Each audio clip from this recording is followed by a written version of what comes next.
السلام عليكم ورحمة الله تعالى وبركاته. تحية طيبة لكل متابعي قناة المدينة برو. تحية جميع الإخوان والأخوات. في هذه الحلقة هذه بطبيعة الحال غادي نتكلموا على ردود الأفعال اتجاه من؟ اتجاه المعلق المغربي بقنوات بي ان سبورتس جواد بادة، حينما خرج الإعلامي أو المعلق الدراجي مع مواطنه قادة. هذا الإعلام المزيف، هذا الإعلام الشنقريحي، حينما استنكر ما قاله جواد بادة. لنرى ما قاله جواد بادة.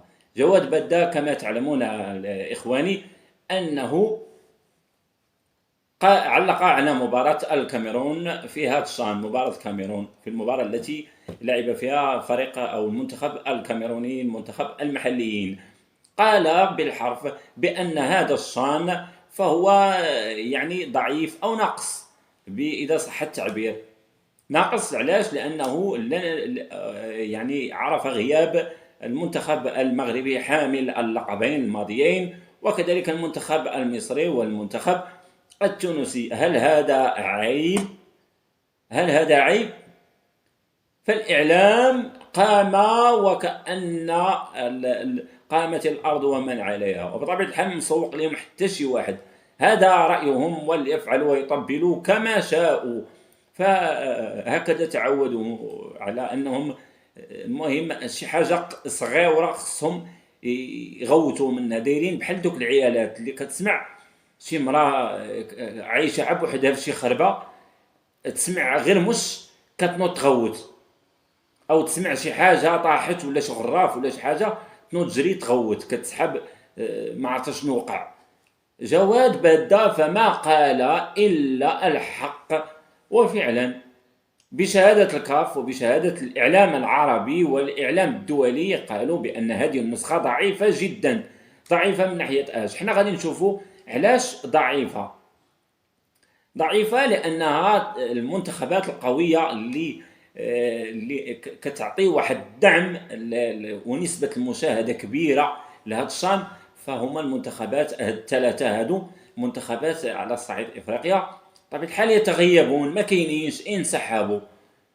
لكل له اسبابه، والمغرب لم ينسحب اصلا. فالمغرب منع نتيجة تعنت او تشبت الشنقريحيين بقرارهم او بالمنع الطائرة الملكية المغربية او الخطوط الملكية المغربية بنقل البعثة المغربية من الرباط الى قسطنطينة. فهذا رأيهم، وقالوا أنه قرار سيادي. بحكم نحن نعرف القرار فهو شنقريحي وليس سيادي. قرار رئيسهم فهو كدمية. فالشنقريحيين والجنرالات هم الذين كل الأمور فهي شنقريحية بطبيعة الحال. جميع الأمور الريادية ولا السيادية ولا كيفما كان نوعها، فالشنقريحة هو من يحكم. الرئيس فقط فهو دمية وكراكيز. قالوا كذلك، وقال جواد بادة في شيء آخر بأن ما راج من مغالطات أو ما تروج له أو يروج الإعلام الجزائري بأن المغرب في مباراته أمام السودان، يعني المنتخب المغربي المحلي في هذا الشان أمام مباراته أمام السودان، بحكم المغرب غير موجود، قالوا بأن المغرب فهو منهزم ب3-0. كيف يعقل؟ وفين قراوها ومنين جابوها؟ ما كيناش هاد الهضره. وقال بالحرف جواد بادة بأنكم يجب الرجوع إلى موقع الكاف الاتحاد الإفريقي. فالمغرب أو مباراة المغرب فهي لم تحتسب، فمجموعة المغرب متواجدة بها فقط 3 منتخبات لا غير، والنتيجة ليست هناك 3-0 ولا هم يحزنون. فالمغرب لا يوجد. فمباراة أو مجموعة المنتخب المغربي فهي تحتوي أو موجودة فقط فيها 3 منتخبات لا غير، بالدليل القاطع وبالرجوع إلى موقع الكاف. ويروج الإعلام الشنقريحي، وكذلك حتى كبيرهم الذي علمهم السحر السي الطعراجي قال لهم بأن كذلك حتى هو مشى معهم في الهيد ديالهم، كي ديك السيدة اللي تتسمع الزغاريت وتتبع الهدية وكتبع اللي كان، حتى هو تبعهم ومشى معاهم، بحكم انك السي الدراجي بانك معلق في قنوات بي ان سبورتس، يعني لازم تكون عارف هذه الامور هذه وتكون على درايه بها وانت تصحح لهم المعلومات. ولكن نحن نعرفك ونعرف بانك فقط بوق وتطبل للنظام الشنقريحي مقابل درهمات معدودة أو مقابل استرزاق، وتنهبون خيرات الفقراء وخيرات الجزائريين الأحرار. يعني وأنتم تتيهون وراء هذه الترهات بأن المغرب منهزم ب3-0. ارجع إلى أو ابحث في الموقع ديال الكاف وستلقى بأن مباراة المغرب والسودان فهي لا تحتسب، باعتبار أن المغرب غير موجود، ومجموعة المغرب فهي تحتوي على 3 منتخبات فقط. شنو قال جواد بادة تاني؟ قال بأن البطولة المغربية فهي من أقوى البطولات على الصعيد الإفريقي. طبيعة الحال هذا لا شك فيه، وباعتراف الكاف وباعتراف مواقع عالمية رياضية بأن البطولة المغربية فهي من أقوى البطولات على الصعيد الإفريقي. ما حشموش وقالوا لا ما تقولش هذه الهضرة، لا راه البطولة الجزائرية، وكيخرجوا عينيهم كيقولوا بأن البطولة الجزائرية هي الأقوى. لا هما راه ما تعترفوا بحتى حاجة، هما اللي كيبغيو راسهم، هما اللي كاينين بطبيعة الحال، هما أعداء النجاح وأعداء أي دولة كيفما كان نوعها اللي كتمشي في واحد الطريق جميلة في المسار الرياضي أو التنموي بصفة عامة، فهما يكرهونها حتى النخاع، فما بالك بالمغرب؟ فالمغرب كبير عليكم ولا تهموا هذه الترهات، فالمغرب يسير وأنتم تنبحون، وحياتكم هكذا إلى أن يرث الله الأرض ومن عليها. قابلوا المغرب قوم قابلينه، راه بلادكم غادية للحضيض إن شاء الله بإذن الله. والكاف ستقول كلمتها ملي غادي ينتهي هذا الموسم بالقرن، هذا الشان ملي غادي يكمل تسناو الضربة الموجعة التي توجدها اللي غتوجدها الفيفا وكذلك الكاف بصفة عامة إذا صح التعبير. الكاف باعتبار أن ملف مجموعة المغرب الملف ديالها فهو بطبيعة الحال سيحال على اللجنة التأديبية لتنظر فيه، وكذلك بطبيعة الحال الاستفزازات اللي أعقبت افتتاح الشان حول كلمة المرتزق والنصاب والمدان قضائيا وفي المحاكم الدولية حفيد مانديلا، بأن هذه وكذلك الاستفزازات، نزيدك بأن حتى الاستفزازات اتجاه الشعب المغربي، استفزازات اللي كانت من طرف الجمهور الشنقريحي، جمهور المبردع ديالكم، لأن حتى هذه سجلتها الكاف، وسيحال الملف على لجنة التحقيق. كيف يمكن لشخص متسول ومرتزق ومدان قضائيا أن يأتي إلى حفل افتتاح رياضي ويقحم السياسة وبطبيعة الحال ويقول يجب تحرير آخر مستعمرة في إفريقيا هي الصحراء الغربية؟ آخر مستعمرة في إفريقيا السي حفيد موندياليتو ولا ما تسميتك، وهي أورانيا المتواجدة بجنوب إفريقيا. وآخر مستعمرة في إفريقيا كذلك نضيفوها اللي هي أكبر من أورانيا ونقولوها بالفم المليان اللي خلوها إخواننا المصريين بأن هي جمهورية القبائل المتواجدة على الأرض الشنقريحية، الأرض الجزائرية، جمهورية القبائل الحرة الأمازيغية. فالمغرب كذلك يدعمها ويأخذ بيدها، نعم، ونحن معها في حق تقرير مصيرها، لأن خيراتها تنهب وتسرق من طرف الجنرالات. لذلك شعب حر وأبي، عكس مخيمات قطن والعجاز.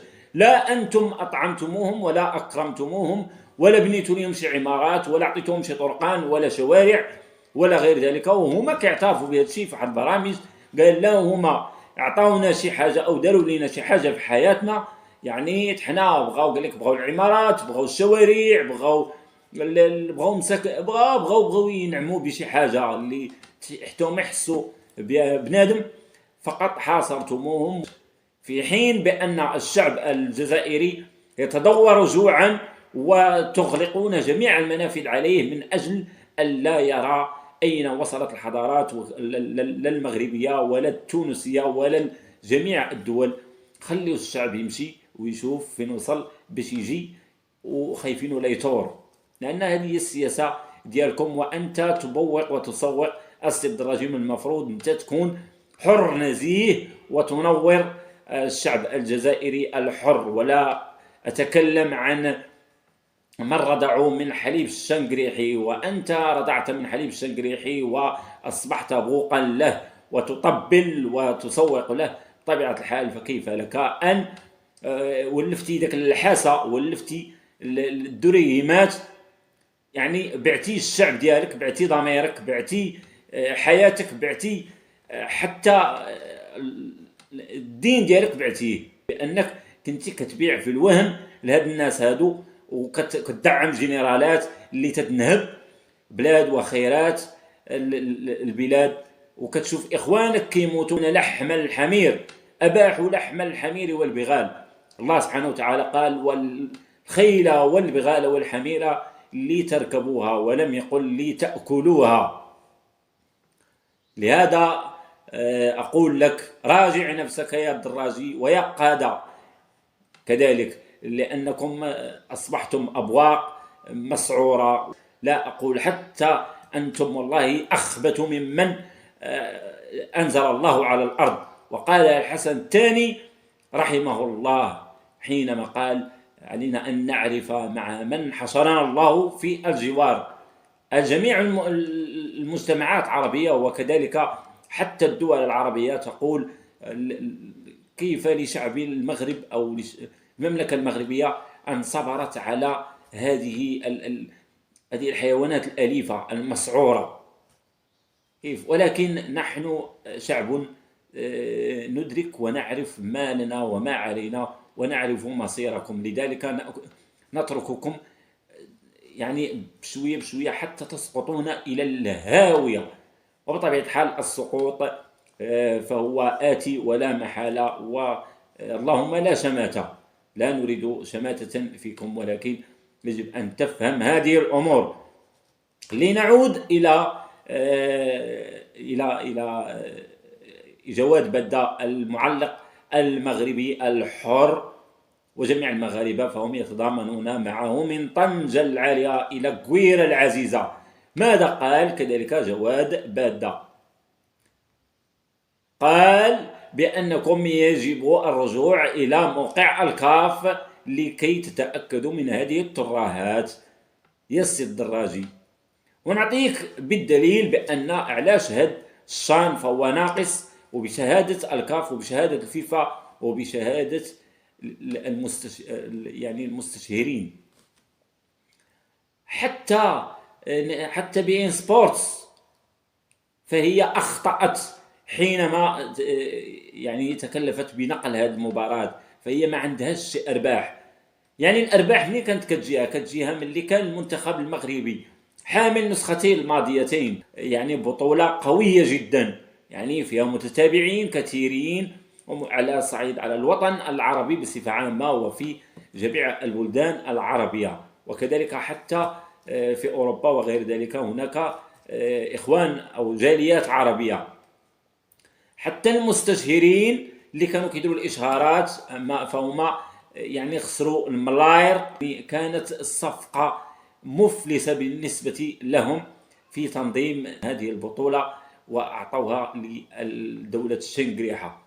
بطبيعة الحال غادي تكون هذه آخر آخر آخر آخر تنظيم لكم، أو عندكم لا جمهور ولا أي شيء يذكر ولا حتى شي حاجة، فقط لا الكاف أفلست الكاف، لأن حتى المستشيرين غادي يضغطوا على الكاف باش ما تبقاش تعطيكم شي تظاهرة رياضية كيفما كان نوعها.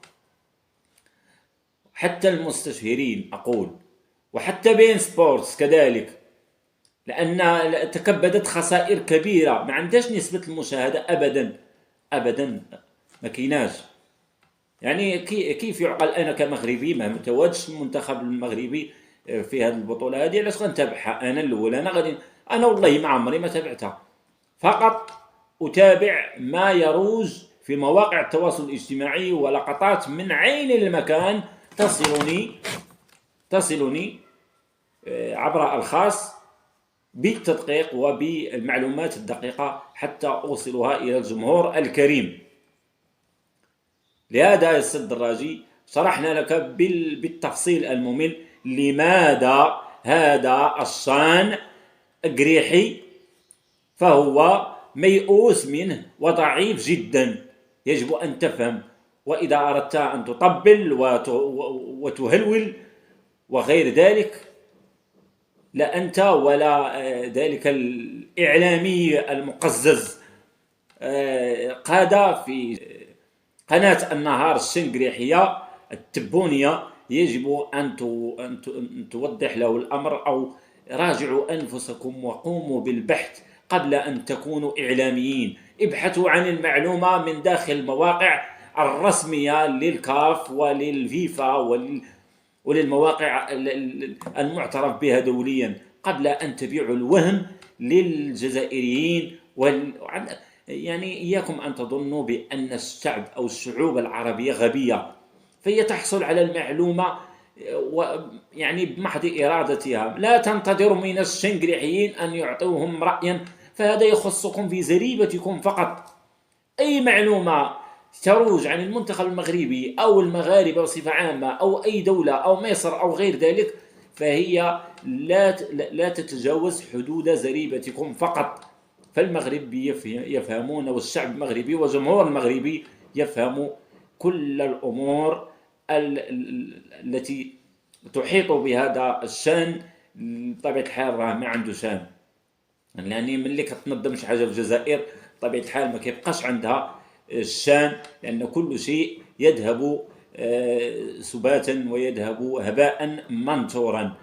والكاف دونت ورسخت ذلك، وأكيد بعد نهاية هذا الموسم أكيد غادي تكون عندكم عقوبات، بطبيعة الحال لا محالة عقوبات قاسية جدا في حقكم، لكي مرة أخرى لكي تتعلموا كيف تتطاولون وكيف تنظمون تظاهرة كيفما كانت نوعها.